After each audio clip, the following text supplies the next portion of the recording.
Sorry, it's too late. But abhi slot mila yaar. We didn't get any other slot. That's all right.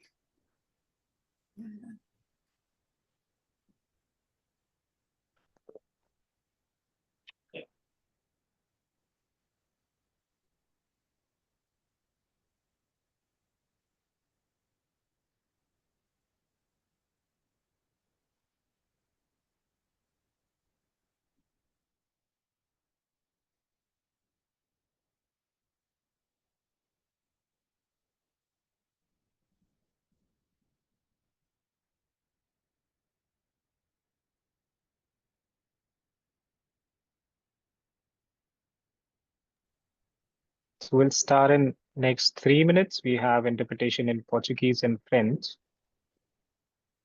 For that, you have to click the interpretation globe at the bottom of your screen. You choose French and Portuguese for that. Thank you, Pranjali.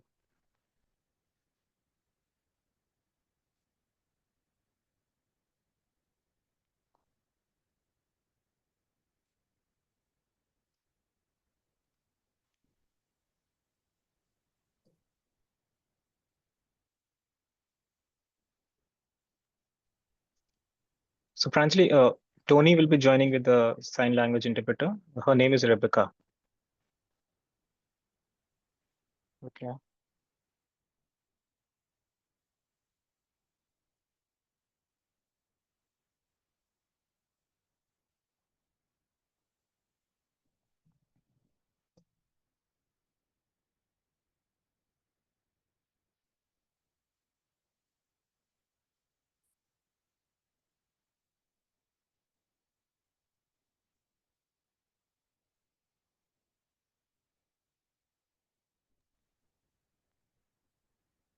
Good evening, Paul. Hi, Vina.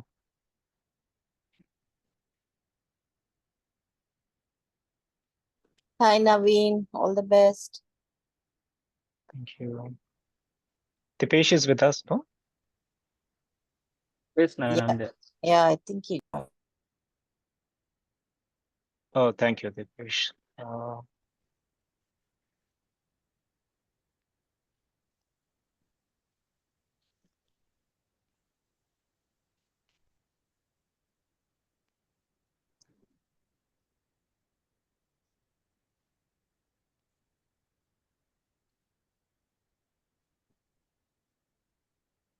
Maybe today we can keep it a little short, Alima. It also help others to leave a little early. It's already too late. Okay. But best of luck. Okay, so let's begin.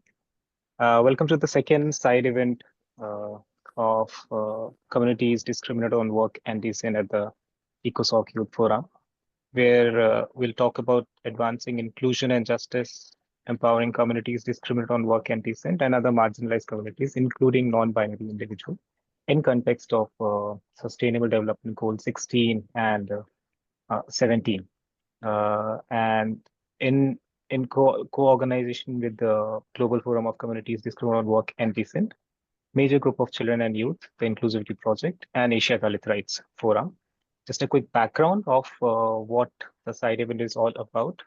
CDWD, including non-binary individuals, have historically faced systemic exclusion, social stigma, and structural inequalities that impact their access to justice. And of course, SDG 16, which talks about peace, justice, and a strong institution, and their ability to participate in partnerships for sustainable development. That's why the idea to have a back and forth constant discussion on SDG 617 is like why we as CDWD also need to be part of this process in terms of partnership for all other goals as it talks about. And discrimination in terms of employment, education, governance. We just had a session yesterday, a side event yesterday on decent work and leveraging science and technology. And all these discrimination to some extent have perpetuated a cycle of poverty that further denies the communities from their basic fundamental right to access to justice. Sure. And we have so many commitments globally. We have like so many declarations, we have so many commitments, and of course we have before we had MDGs, then we had SDGs, which specifically talked about Sustainable Development Goal 16, which talks about justice, but still we remain largely invisible especially the youth, in policymaking and program and implementation. So this side event is all about having a discussion around these issues, where the Dalits, very specifically in South Asia, Roma in Europe, Quilombola in Latin America, and Harate also in other communities in Africa have been extensively facing discrimination. We have a wonderful panel today, and I would request uh, Alima, who's also a senior rights expert and been extensively working on caste and similar forms of discrimination in Africa, based in Gambia, and also one of the pioneers of the recent resolution which came in Africa Commission, which was adopted on discrimination based on work conditions, along with the team which was led by Queen, is moderating a session today. Also a young youth voice from the Africa continent leading the whole movement. So Halima, the floor is yours. Thank you. Thank you, Naveen, and good afternoon, good evening, everyone. Like Naveen said, my name is Ali Matar, and I am truly honored to welcome you all to this important side event of G4 at the ECOSOC Youth Forum. So thank you, everyone, for joining us. So this space is for reflection, collaboration, and action centered around communities discriminated on work and descent and the marginalized youths.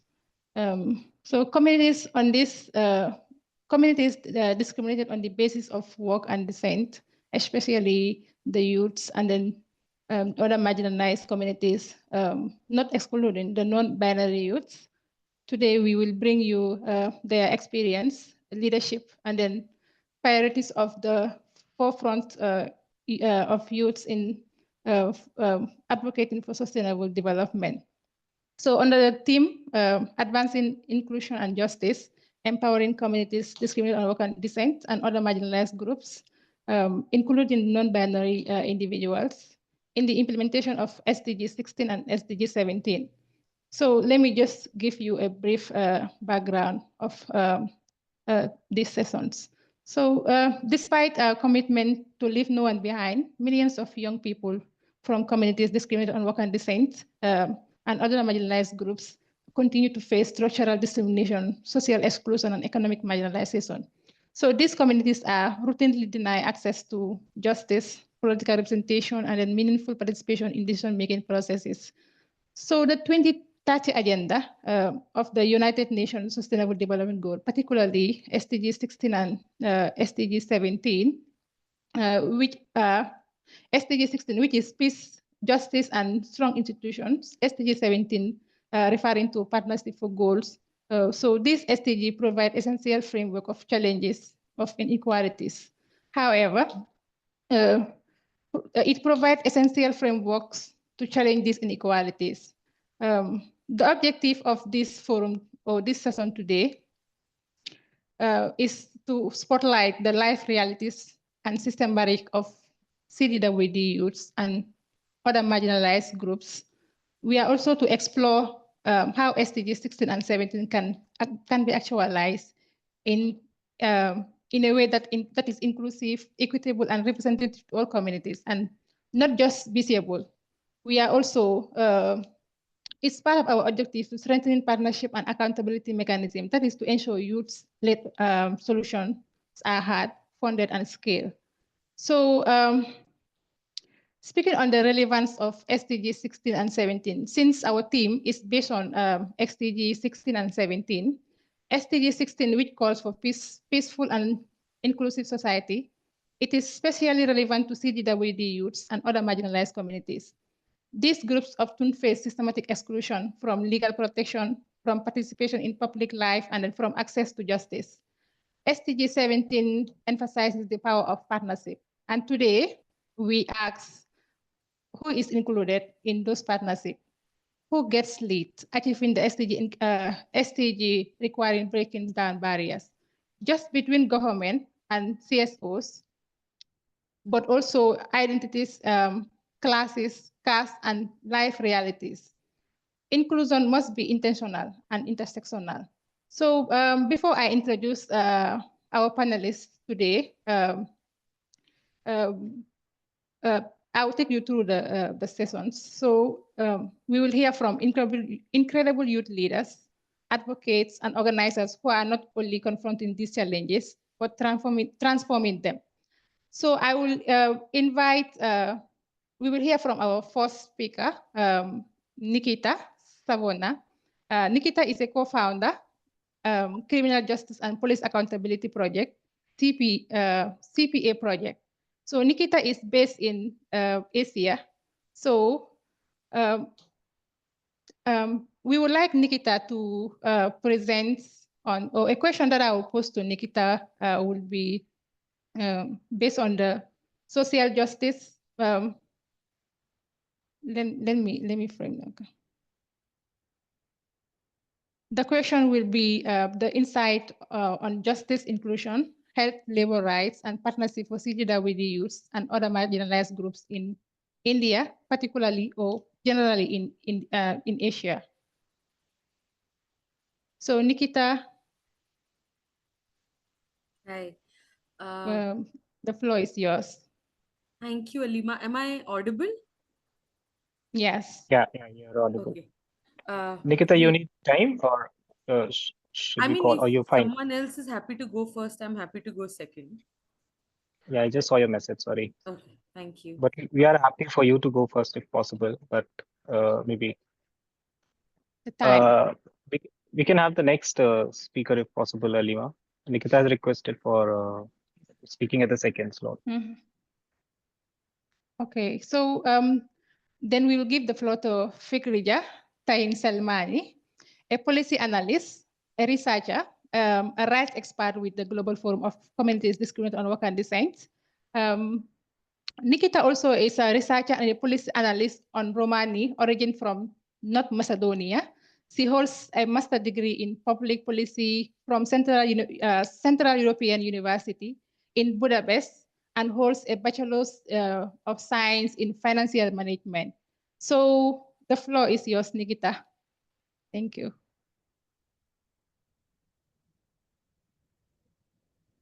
Not Nikita, but Fikrija. Fikriya. So thank you, Sorry, Alima. sorry. It's a true honor to join this conversation at the ECOSOC Youth Forum 2025, especially among inspiring young leaders and advocates from around the globe. As you already mentioned, my name is Fikriya Taher Salmani, and I speak today as a Romani woman, activist and researcher from North Macedonia, Europe, deeply committed to advancing equity and justice for Roma youth across Europe as part of the communities discriminated on work and dissent. We are all here to spotlight the realities of our communities, and I want to share insights through the lens of the Roma youth experience, one of the most marginalized groups in Europe, yet one of the most resilient, I would say. Roma youth continue to face multiple and intersecting forms of exclusion, from limited access to quality education and healthcare to disproportionate unemployment rates and police profiling. The barriers are systematic. Health access, in particular, remain deeply unequal. Many Roma in Europe live in segregated areas with no nearby clinics, hospitals, lack of health insurance, or face discrimination in those health institutions. Young Roma women face additional barriers, especially related to sexual and reproductive rights that affect their health. To overcome this, we need policy interventions that go beyond service provision. We must tackle anti-gypsyism, both as an institutional practice and a social norm, by making it a recognized form of something that is not right across all EU and national legal frameworks. As you already very well described, the SDG 16 calls for inclusive societies and access to justice for all. SDG 17 speaks to partnership and co-creation or cooperation. These two goals offer the needs and the framework for advancing Roma youth inclusion. However, without intentional focus, Roma communities remain invisible in SDG reporting and implementation. We must demand that Roma youth voices be included in decision making, and the governments collect the disaggregated data to measure progress on Roma inclusion. Strong institutions should serve everyone fairly and also make sure minorities all are protected. Across Europe, Roma youth are already leading, I would say, whether through grassroots activism, human rights education, or digital advocacy. So we find our way, but our contributions often remain unrecognized or underfunded. So what we need now is to institutionalize our participation in all these rounds where the decisions are made. This means ensuring Roma youth representation in youth councils, national parliaments, EU advocacy bodies, and especially in designing policy that affects our future. Participation must go beyond consultation. It must include cooperation and shared decision-making power. The only way to truly advance the SDGs is through multi-level inclusive cooperation. Governments, civil society, and international actors must create permanent spaces where Roma youth and communities discriminated on work and descent can engage as equals. In North Macedonia, for example, civil society organizations have started partnering with institutions to monitor the national reform agenda in the country as part, for example, of the EU growth plan. These efforts must be expanded and firmly integrated into policies and also in the laws. International donors also play a crucial role.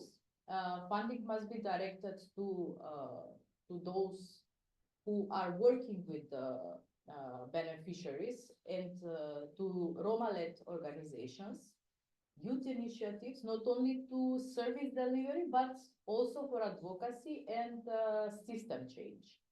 I will share with you a couple of examples of success stories that are worth scaling in some countries. For example, in Spain, the Acceder program has successfully combined labor market mediation with anti-discrimination training for employers. Through tailored employment pathways and mentorship, it has helped thousands of young Roma, especially women, secure jobs and access vocational training. But this is not enough, but it's a good start. For example, in North Macedonia, one of the most impactful education-related best practices is the scholarship and mentorship program that started with implementation of a project supported by the Roma Education Fund, but like 10 or 15 years ago in the country, became a policy led by the Ministry of Education and funded by the budget of the country. So there are forms that can be used from the project and that are funded by the donors, but should be also used and be into the system of the countries, so they also learn how to use the potential of the marginalized community that are left behind. So, for example, this scholarship program for Roma students provides the scholarship, the tutoring and mentorship to Roma students, and contribute to reduce dropout rates and increase the transition to higher education, especially among Roma girls. I will just, for the sake of time, I will share with you two more examples. For example, in Slovakia, Roma youth have benefited from targeted initiatives under the EU Youth Guarantee, which ensures that all young people under 30 receive a good quality of employment, continued education, or apprenticeship with 4 months of becoming unemployed or leaving education. Specific outreach activities and Roma mediators have improved the accessibility of these guarantees to marginalized group, youth. In Bulgaria, the Roma Inclusion through Active Labor Market Policies project has invested in local employment offices, providing career counseling, job placement services, and entrepreneurship support, specifically designed for young Roma, including single mothers and long-term unemployed women. But the key lies not treating Roma youth as beneficiaries, but as partners and knowledge holders. Scaling best practices means institutionalizing these models across the region, supported by measurable outcomes, sustained funding, and Roma leadership. So at the very end, to wrap up, I urge all of us here today, youth leaders and those who are actually hearing these UN representatives, policymakers, to recognize that justice and inclusion cannot be achieved without the full and active participation of the most marginalized, especially Roma youths, and as part of the communities discriminated on work and descent in Europe. Roma youth are not waiting for empowerment. We are already taking the lead, but we are not at the same level as the others. What they need now, actually what the youth need now is acknowledgement, support, and strong political commitment to break down the barriers that marginalize them. So let us move from commitments to accountability. Let us ensure that Roma youth and all communities discriminated on work and descent are not just heard, but are driving the transformation we collectively envision. And thank you.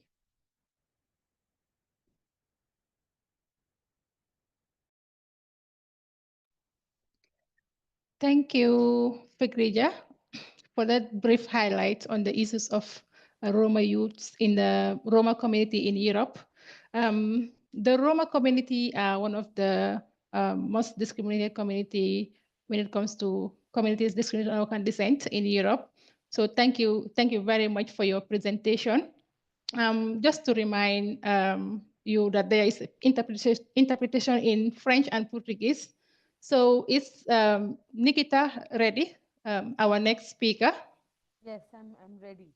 Yes, so Nikita, the floor is yours. Thank you, Alima.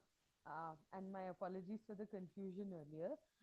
I'm happy to speak after Fikrija also because I think a lot of what Fikrija shared about particularly the surveillance and profiling of Romas is something that I resonate with quite deeply through my work as a criminal lawyer and researcher in India, particularly in terms of thinking about it within the context of the justice system. And a huge impediment to access to justice or quest to justice in any shape and form is the criminal justice system, which is a misnomer in many ways. Is this better? Is my volume better? Yes, better. Okay, great.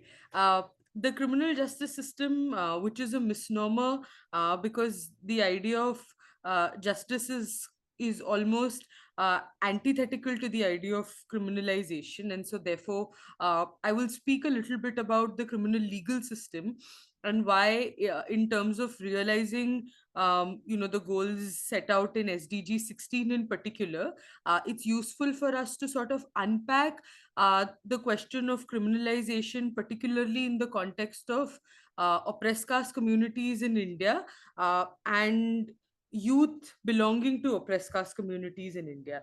I want to start by sort of breaking down and saying that the origin story of criminalization and policing or surveillance or profiling in India is intimately tied to the question of caste and labor in many ways, because a lot of the idea of criminality was born out of the idea of criminal occupations, many of them among uh, various kinds of laws, etc., was tied to the idea of being a habitual criminal, or the idea of being a criminal tribe, of many nomadic, semi-nomadic groups, similar, but of course very different historical context, similar to the kind of criminalization and profiling that Roma communities have been subjected to. And a huge part of this idea of the category of creating criminals was also the idea of profiling children as criminals.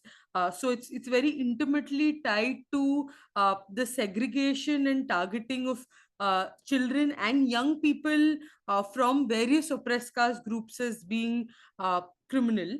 And I want to sort of build on to speaking about why it is necessary, for instance, to engage with, in the context of India and South Asia, the casteist history of criminalization, but also how this was solidified and codified through, through laws, particularly in the colonial era, because a lot of the laws that were now repealed, or laws that continue to exist in India and other parts of South Asia as well, whether it's Sri Lanka, Bangladesh. So a lot of laws around public nuisance, around vagrancy, many of which are petty offenses, and also very intimately tied to the occupations of communities. So these are communities residing in the forests.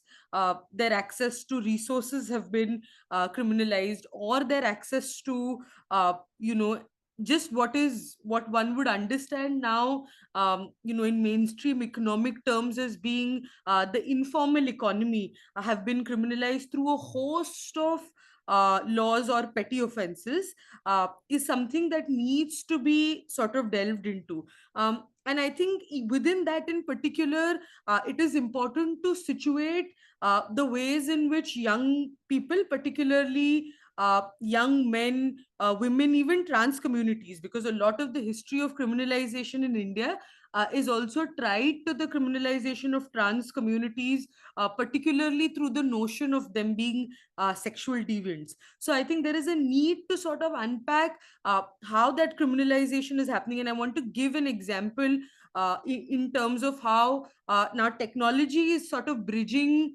bridging or sort of marrying these casteist colonial forms of criminalization in the present day.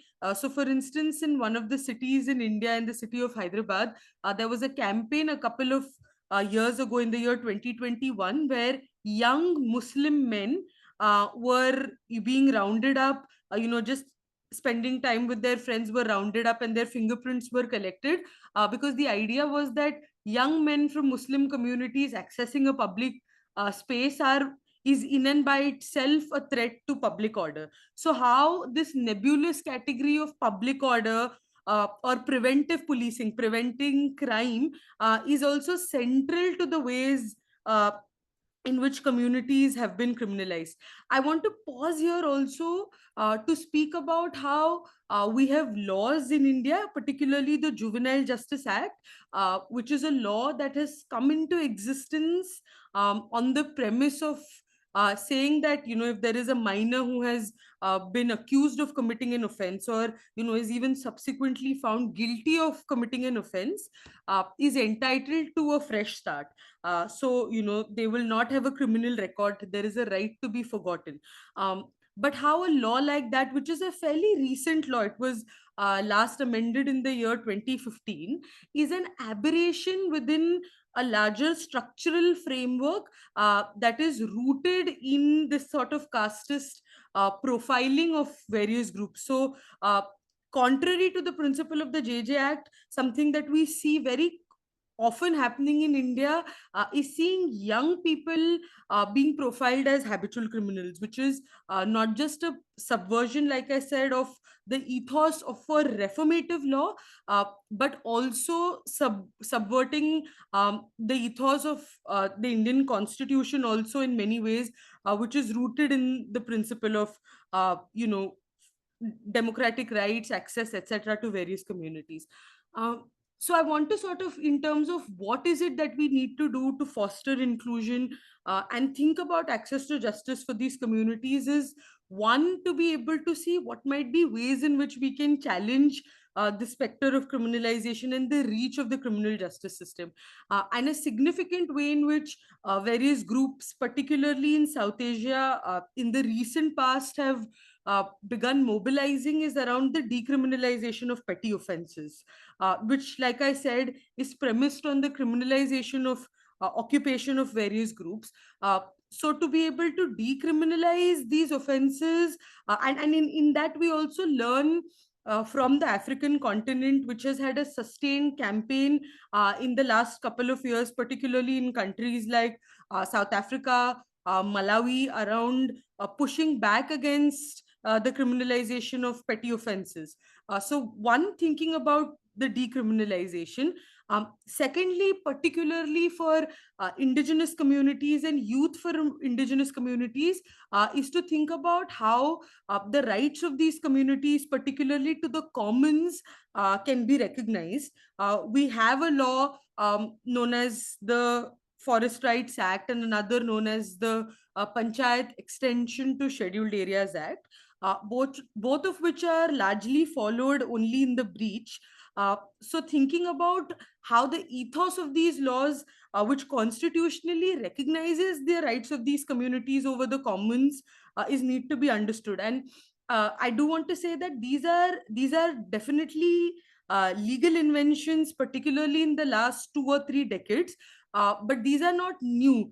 India, particularly for Dalit communities, has had a history of struggle over land and pushing for redistribution of land and other commons. So these laws sort of realize that ethos in a codified sense, and there is a need to implement that. So even at a global level, there's a value in particularly understanding what are the ways in which domestic laws that exist and domestic laws that exist in a constitutional framework, and the potential of those laws can be utilized to realizing some of these commitments that the sustainable development goals seek to realize and seek to meet. I also want to speak a little bit to how there is a need to mobilize young people uh, to also think of beyond even the formal confines of a legal justice system, to think about what might be ways in which ideas of transformative justice, particularly ideas of abolition, can be realized within a South Asian context, which is very intimately then also tied to, as what Dr. Ambedkar calls the project of annihilation of caste. And so there is a need for us to think about what might be ways and systems that we need to build to understand and address harms in our community. And I want to say that young people have a very crucial role in doing this, particularly in terms of the ways in which their potential can be harnessed to reimagine and think of newer forms of justice. And again, when I'm sharing these ideas, I'm very cognizant of the fact that this also has a sort of long history and legacy, particularly in the African American context, with the kind of work that Black feminists in particular have done.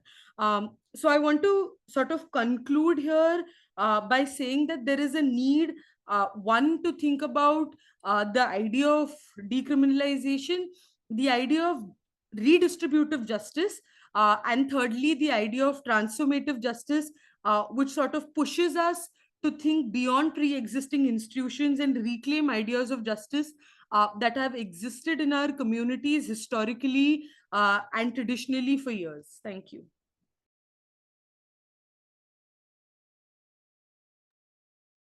Thank you so much, Nikita, for emphasizing on criminal justice social justice. And then this criminal justice doesn't only happen in Asia or Europe, or it also happens in Africa, like where I come from, in the Gambia, somewhere in URR, youths in these communities face similar challenges. Like, for example, a youth from a CDWD community's house might be burnt, and then the same time the victim will be charged. Like, this is a kind of unfair justice, unfair treatment. So thank you so much. You also spoke about young people joining hands to fight, eradicate this form of injustice. It all comes to SDG 17, which means like partnership. So let us all partner in fighting for all forms of injustice. So thank you so much, Nikita. Without wasting much of your time, we will proceed with our next speaker, Zainabu Al-Mansouri from Niger. Let me give Zainabu's. Zainabu is a Nigerian national.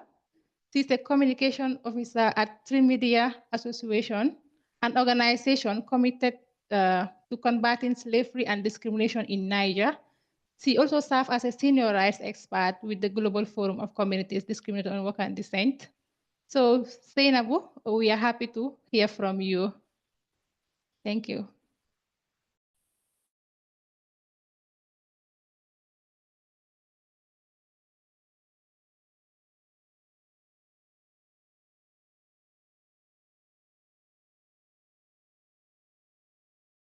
Ok, super.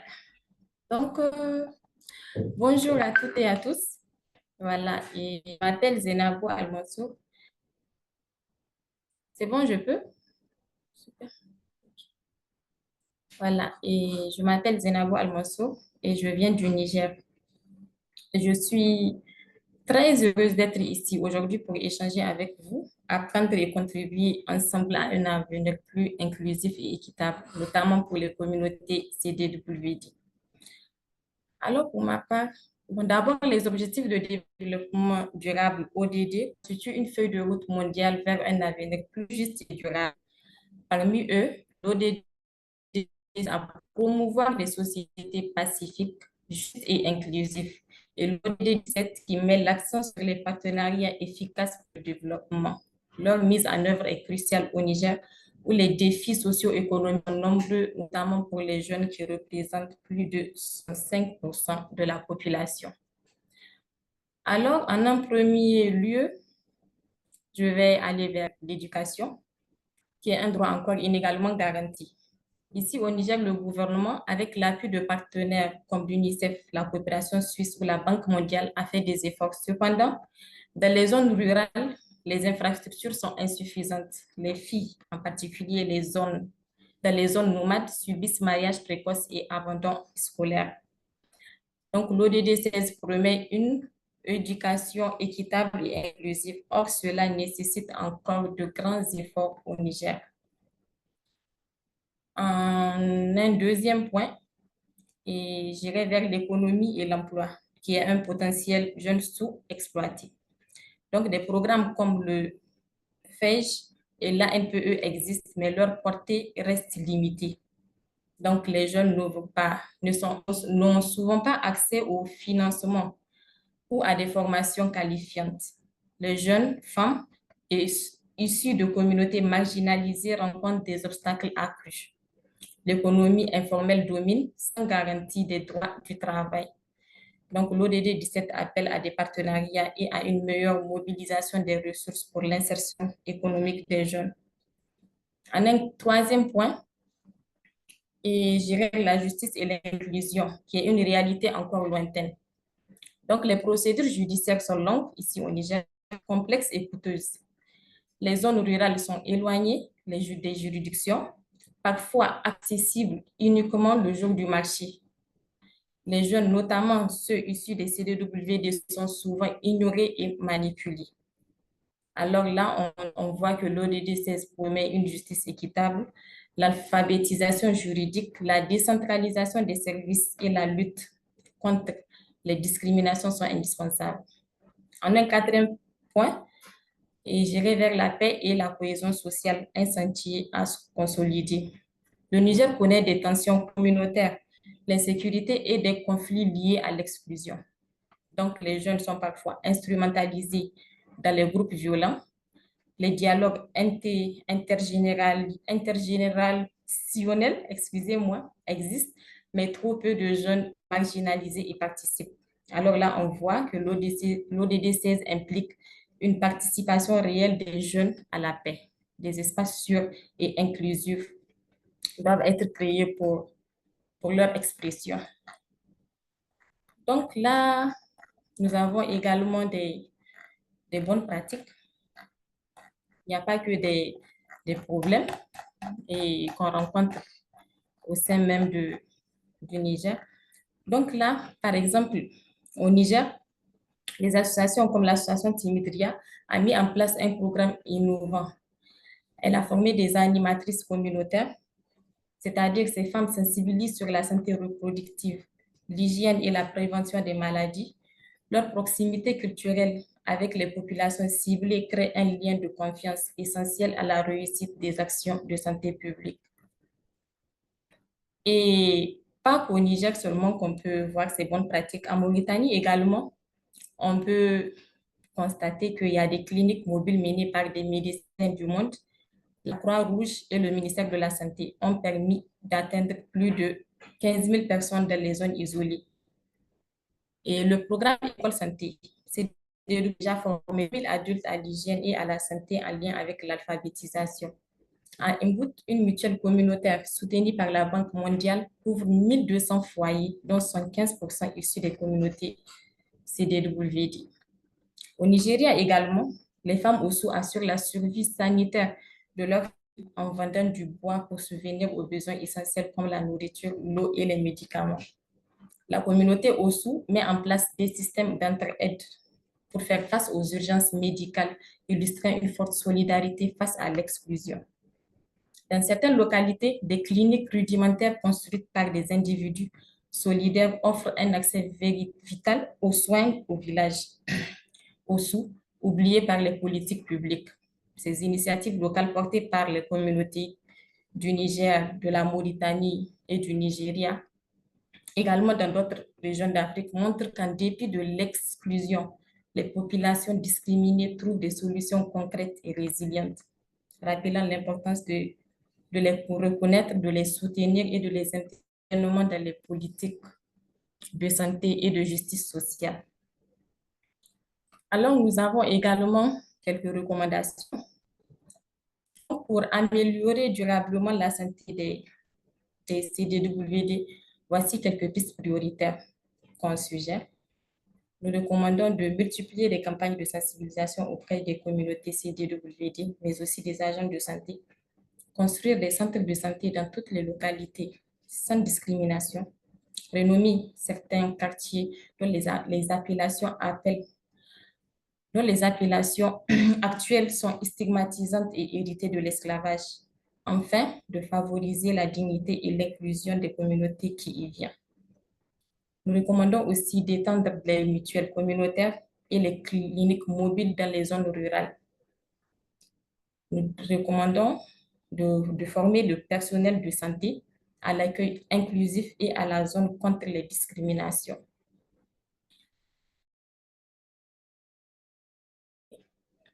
Pour mieux cibler des actions, de soutenir les activités économiques des femmes CDWD qui jouent un rôle clé dans la résilience sanitaire et enfin d'inclure les CDWD dans les politiques nationales de santé et de sécurité sociale. Alors, enfin, je pourrais dire que l'Afrique ne pourra avancer durablement si certaines de ses filles et de ses fils restent exclus à cause de leur nom, de leur origine ou de leur histoire. La santé n'est pas un privilège, c'est un droit. Le droit à la justice aussi n'est pas un privilège, c'est un droit. Et ce droit ne peut être que s'il est garanti pour toutes et pour tous, sans exception. Alors, je vous remercie. Je suis à la fin de ma présentation. Merci.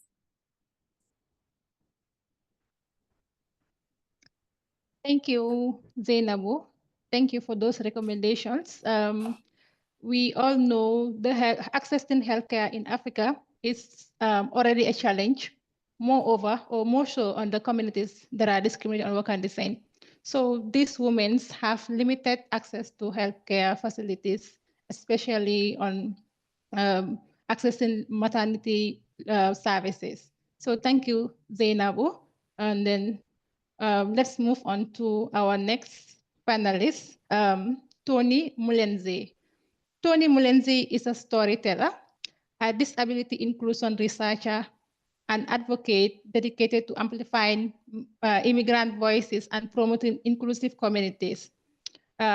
So Tony, we are happy to hear from you.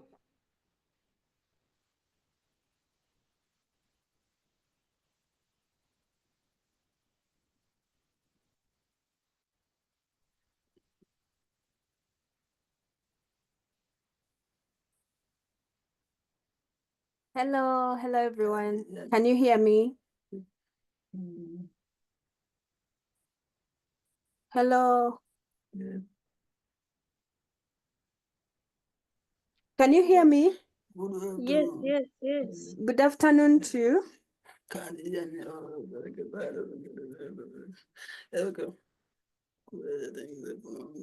Greetings from Uganda. My name is Tony Mulenzi. My sign name is like that.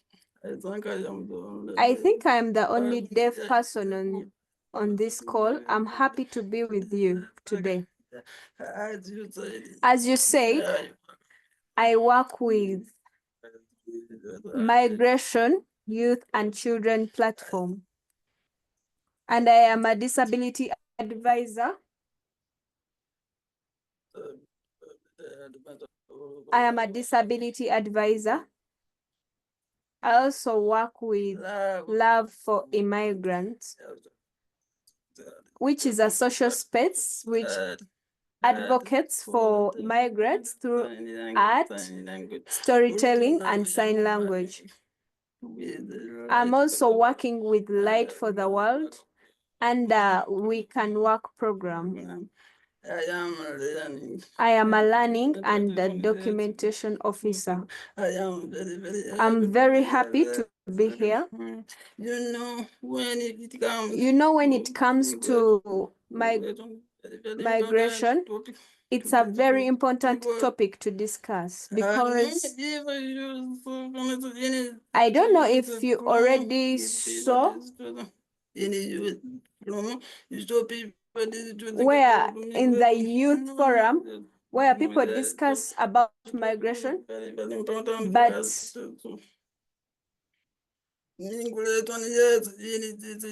in the youth forum, now I want to go back about my I want to take you through my background. My parents moved from Rwanda and I was born in Uganda, but I grew up seeing very many discrimination for migrants. For example, they could not access passports and many other things. And when it comes to for migrants with disabilities, the problem is very big. I remember in 2019, me and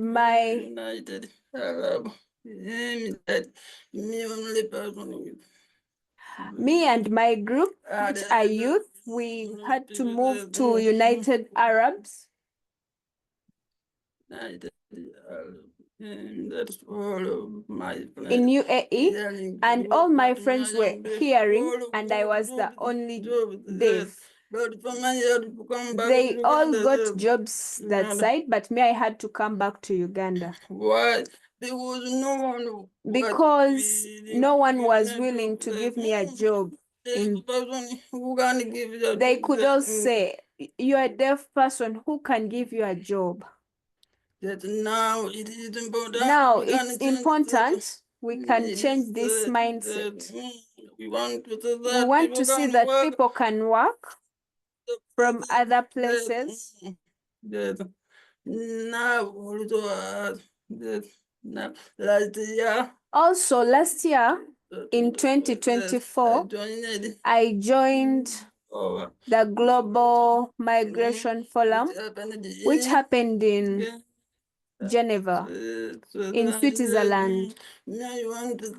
I want to thank the Migration Youth and Children platform, where I applied and they accepted to give me an opportunity to be there and represent. I met many people and I stood very strong. When people were discussing anything, I could bring in issues about disability, and people were surprised because all people didn't expect that people with disabilities can be there in the Global Migration Forum. So visibility is very important for us. Please, young people with disabilities, if you see an opportunity, please apply. Not everyone knows about us, meaning we need to be there and stand very strong and advocate for ourselves so people can know about us. I also want to thank the organization of people with disabilities who are working very hard to see that there is inclusion for everyone. But please, there is a big gap about disability and migration. For example, many organizations of people with disabilities focus much for their people. Some programs need you to have national IDs. But what surprises me is that some programs from organizations of people with disabilities discriminate in migrants with disabilities. How will other people accept us if we discriminate our own people? We need to change and advocate for migrants with disabilities. Now, Last year, last year, around September, I got an opportunity to fly to the UK for a conference. But the sad thing is that my interpreter's visa was denied. So what happened? I had to go alone. But something nice happened on my way. I don't know if some of you know Istanbul Airport. So when I reached there, I got lost because people were very many and they had changed my booking, my boarding gate. So I was looking for where my gate was, and people were many. No one could care for it. I am deaf. I don't have a sign language interpreter, but I saw some called CDWD where you can touch if you're deaf, and then an interpreter appears and you start talking. An interpreter came down, helped me, and took me where to board from. That was very amazing. How I wish that all airports can do the same thing. Istanbul did something nice.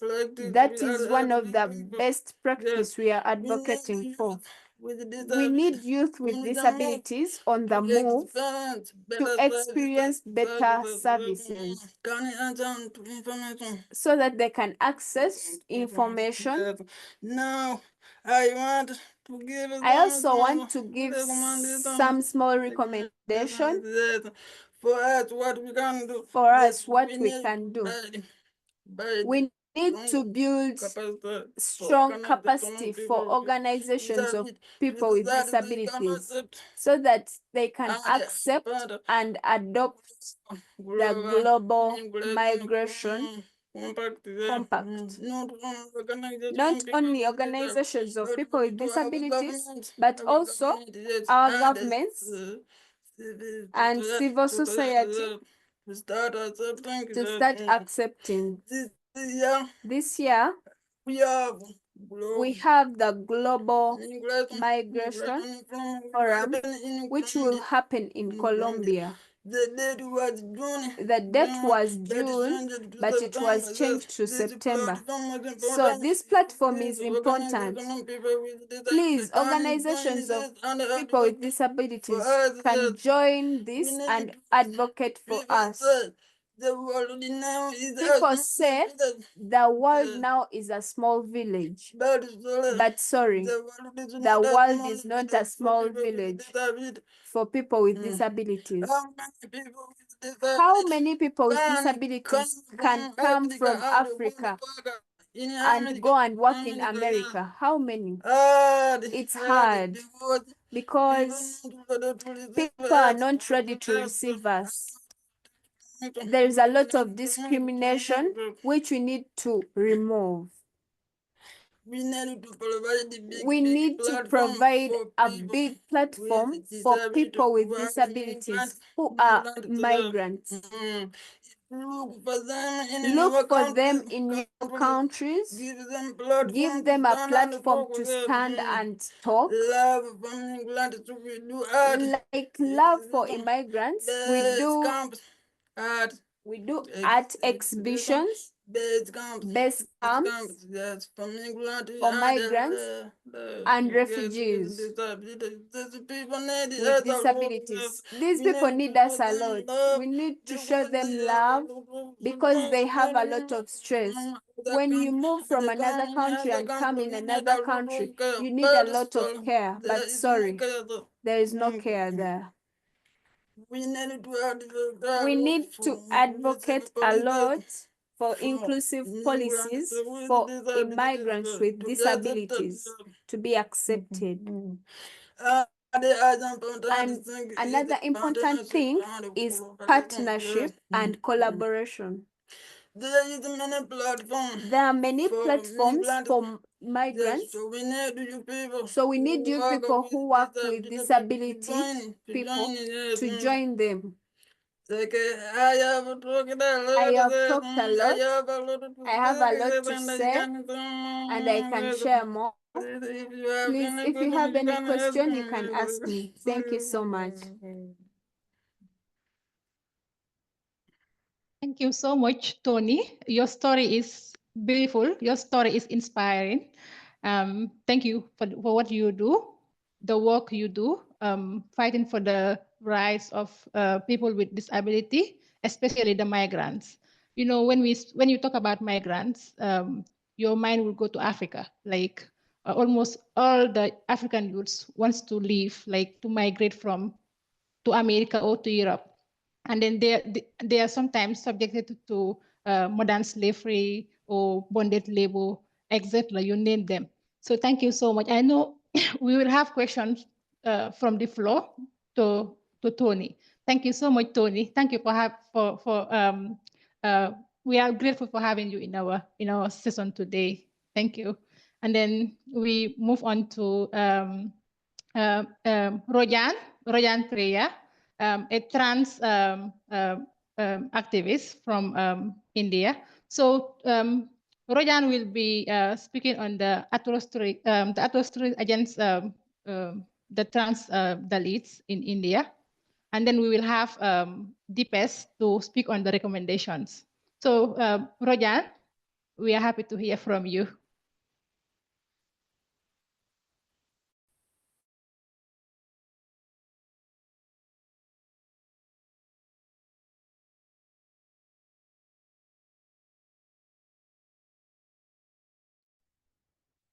Hello everyone.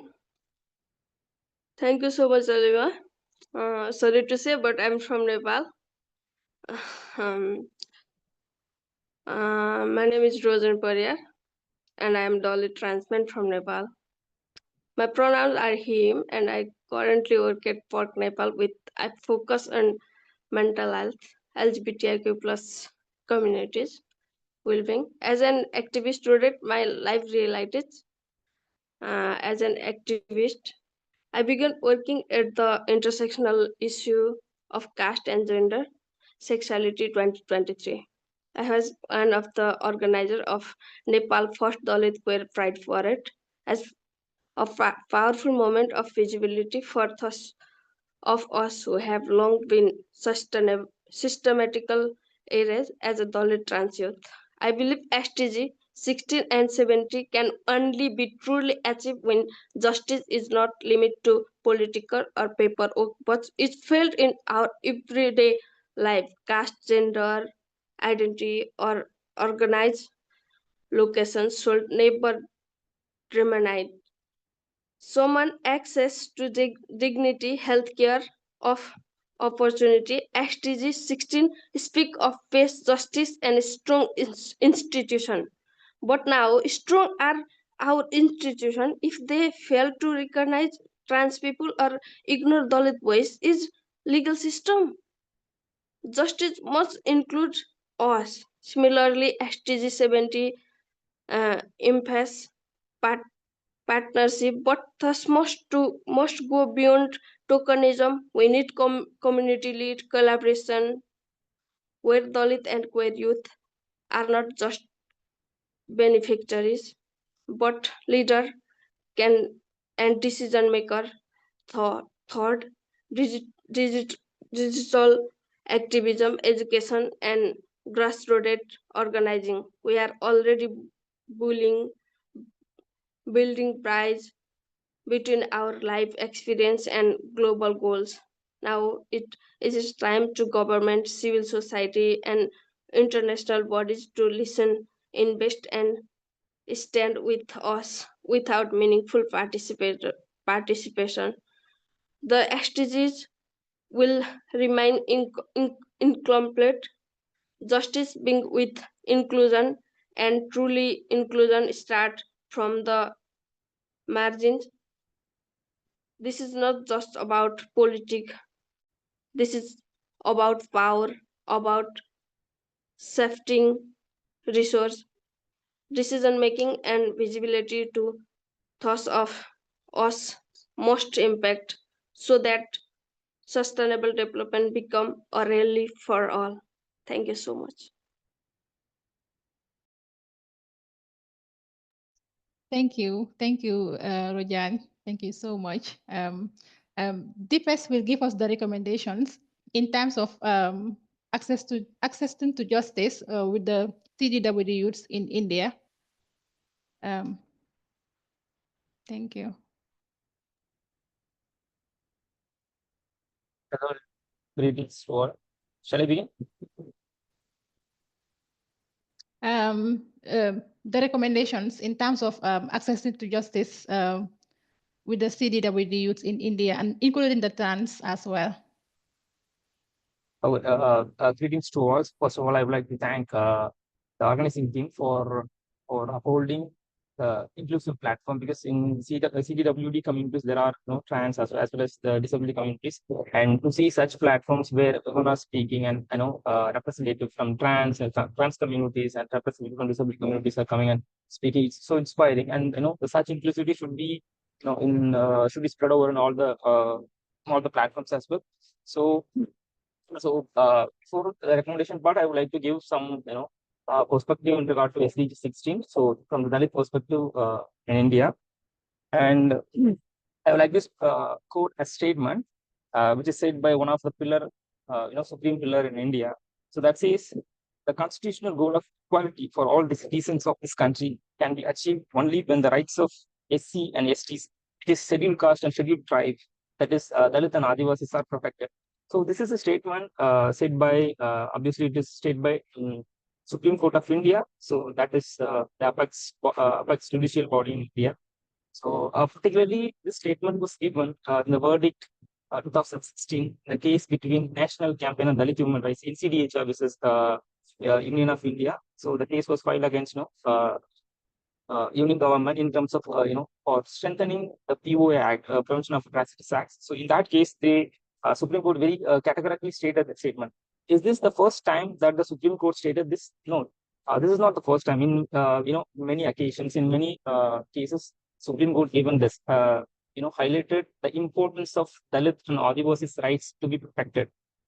And there are also measures taken by the union government and state government in order to protect the rights. But what is the status of these? Naveen, just a second. I don't know what is going on my side. Is it fine now? That's fine. That's fine. It's a little difficult for the interpreters to follow. It's all right. I mean, there is some offering hoping. Okay. Okay, just give me a second.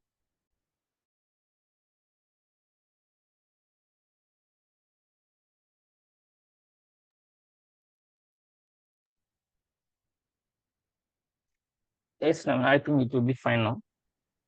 Perfect. Thank you. Yeah, thanks so much. Okay, and this is not the first time, and there are many measures taken by government and also the legislations to uphold the rights of Dalits. But what is the status of this these acts and the schemes undertaken by this government? What is the status of what is the what are the effectives of this implementation? And is it has it completely wiped out the discrimination faced by Dalit and Adivasi communities?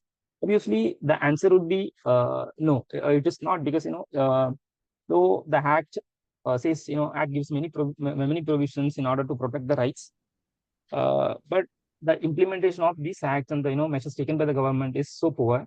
And in order to substantiate the statement of mine, so I would like to provide some statistical data. I hope that would highlight and give a better perspective for you all.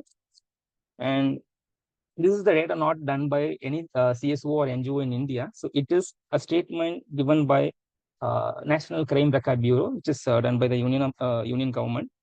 As per that data, every day in India, 3 Dalits are murdered, while 12 Dalit women and 4 Dalit children are raped.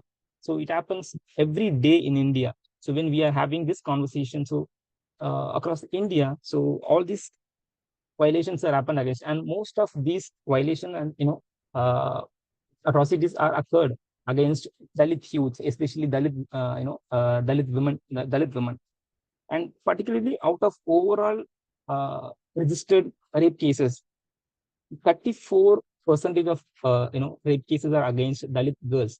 So it is so alarming, and because almost 34% of the cases, rape cases, are perpetuated against Dalit children, and this itself shows that there is a bias in the system. And when we see when we look at the conviction rate, which is so poor, which is not even 50%, it is secured below 35%, which shows that there is a systemic bias that is perpetuating in judicial and legal system that prevent Dalit and Adivasi community to get the justice.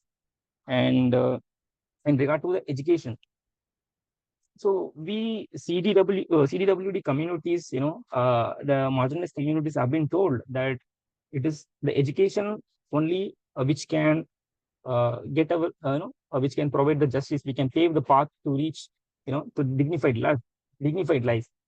But when we march towards getting education, it is not just easy which like other communities. So we have to tackle many situations, many discriminations, writing for stigmatization and violation. It goes up to the murdering. And in India, especially, India has seen many discriminations and many murder, especially in the educational institutions. And in regard to tackle this, in 2025, in March, as per the direction by the Supreme Court, the UGC, University Grants Commission, which is statutory body to maintain higher education in India, has included in the draft regulation caste-based discrimination in its draft. But this draft, is it enough to tackle such such more number of discrimination in education. Obviously, it is not, because we need a legislation that to be made in the parliament that only can better protect the Dalit and Adivasi community. That's the regulation by the UGC, which will not be enough, good enough to protect the Dalit and Adivasi women, that women and youth who are getting education in the educational institutions. So we voice out for we Dalit community voice out for the such legislation to be brought out in India. And also, like, there is a trend that we have been noticing that the trends of caste-based violation has been increasing, especially beyond educational institution, higher education institution.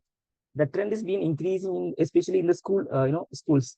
And I would like to provide you a case, and where uh, which happened recently in the down south of India, where a teacher who pointed out a Dalit boy as an example to other children.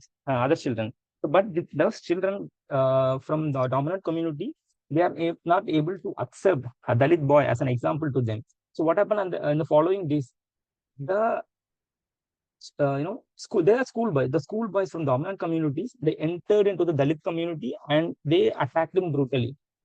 So this is not just, of course they are juveniles. We cannot completely put all the things on them. It is the society that teaches to perpetuate the caste system. It is the society that teaches even now the parents and the communities that teaches them that is passing the caste-based discrimination to them, and which make them to do all such thing. And even in the many schools, even the teachers are perpetuating such caste-based discrimination. And this system has to be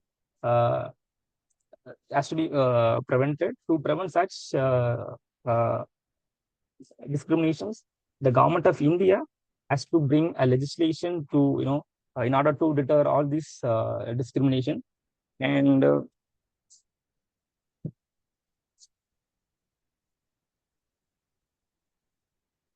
in regard to recommendation, I come up with recommendation in a two way of recommendation. One is based on a national recommendation, and one is international recommendation, international travel recommendation.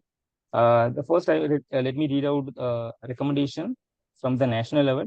So as I said earlier, we need to enact and enforce a comprehensive anti-discrimination law in the educational institution, which is very essential to tackle all the caste-based discrimination faced in higher education institution as well as in schools.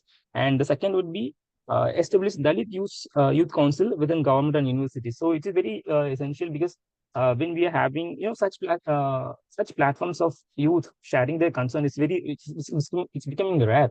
It is not that easy, especially in India. So we don't have such platforms, especially youth-led platforms where they can share their concerns. So it is being very limited. To tackle this, government itself has to come forward and to form such councils in order to get the perspectives in them, so that we can improve it. That can be reflected in the policies and other actions that they take up as well. And the other thing is, the third recommendation would be for the national level is class sensitization and constitutional education.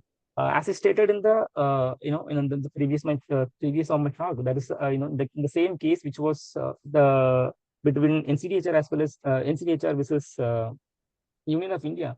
So the Supreme Court directed the NASA National Legal Service Authority to prepare a scheme to promote awareness on the legislation. So that has to be made. The awareness is not only required for the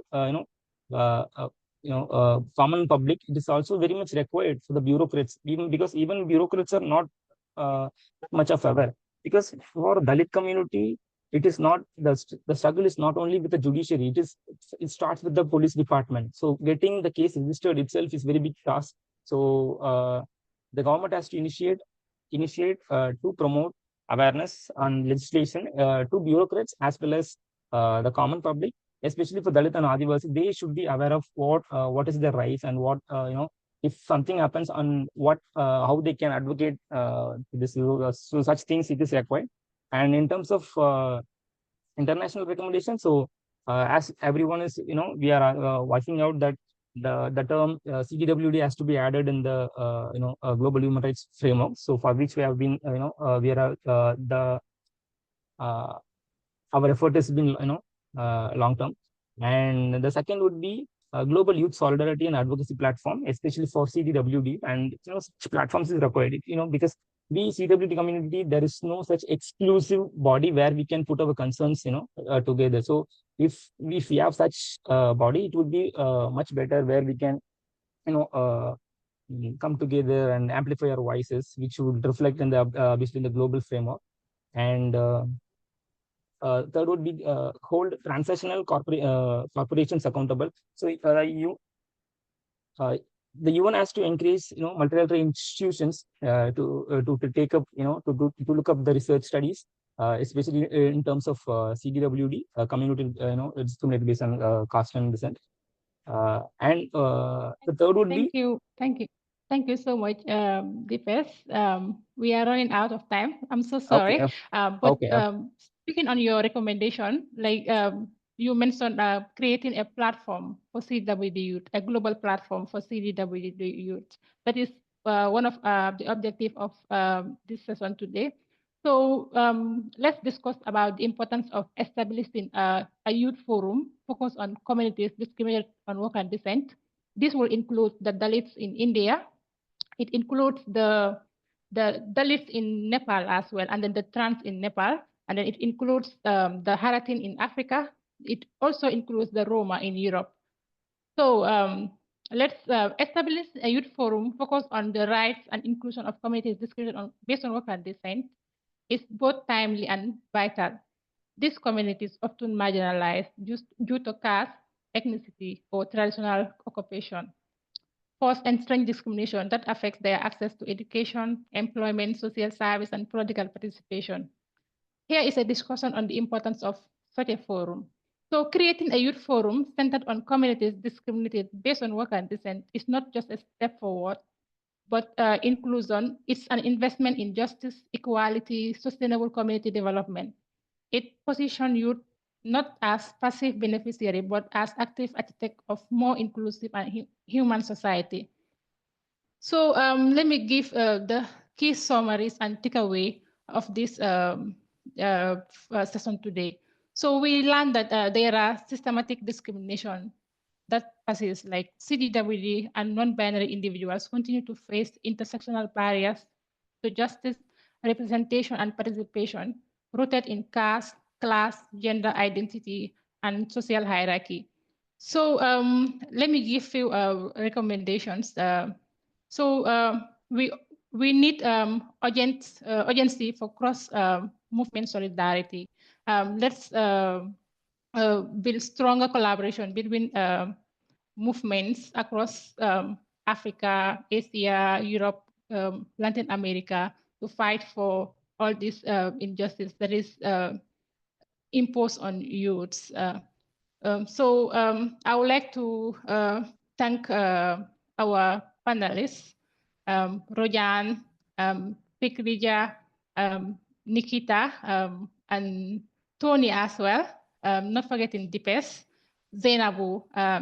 Then I will give Naveen the floor. Thank you. I wrote the name of the no, I think Alima, you have already concluded, so that is okay, right, and wonderful moderation. So I need to kind of summarize anything. So, the way very strong words from Tony, we have seen John, very last week. It's no doubt we have to communicate.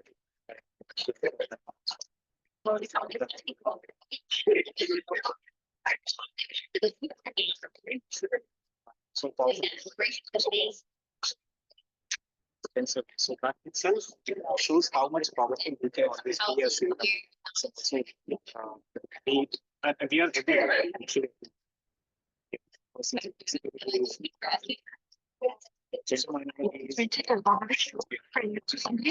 as I was telling you, because of technical reasons, we have to finish at 5:40. So this show like the timing is not 100% correct. I discussed with Levin, and we are pretty confident that we'll be able to end at 4:40. Okay, but I just want you to have it so that you remember that. Where you like you're the second speaker after. Okay, then you can follow the rest. Okay, thank you.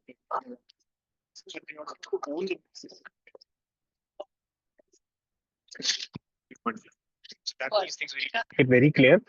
Maybe what we can do is Alima, Kunjini, Pranjali, we also have Aparna with us, and we have so many representatives. We have Pikrija, we have Zainabu. Maybe all of us can again convene a quick meeting all together, maybe after the ECOSOC Youth Forum. Let's see what is the output of the ECOSOC Youth Forum, because we have put a lot of efforts and a big round of applause for every youth who has ensured that this time we are being heard at the UN. So that's a huge thing. Congratulations to the whole team. So that's all. But let's have a quick discussion on this maybe in coming week and ensure that lock the process of forming a youth forum altogether for CDWD. So that's all. Thank you. Thank you, Naveen, and thank you everybody that joined this session today. Thank you to our interpreters, and then I have also seen the team, the Africa team as well, Queen and Paul as well, Bina, Pranjali. Thank you, Kunjani and Naveen. So thank you.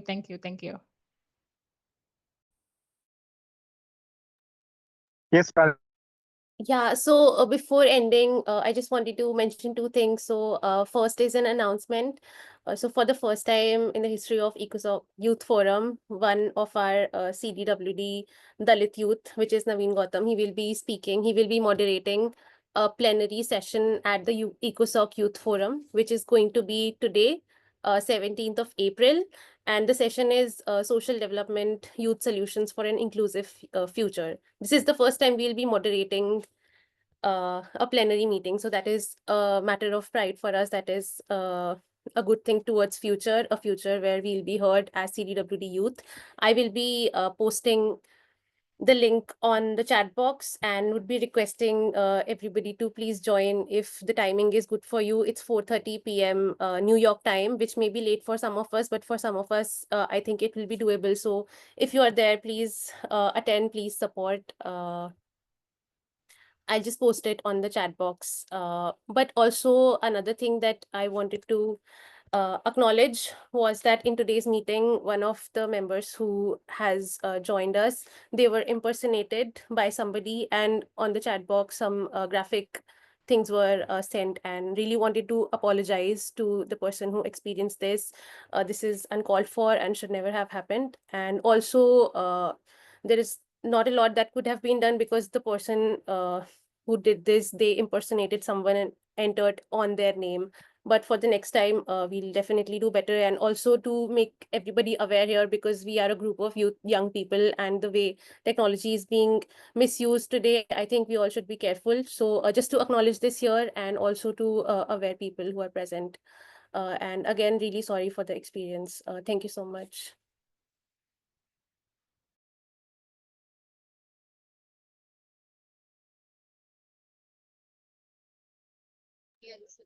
Thank you, team. Thank you, everyone.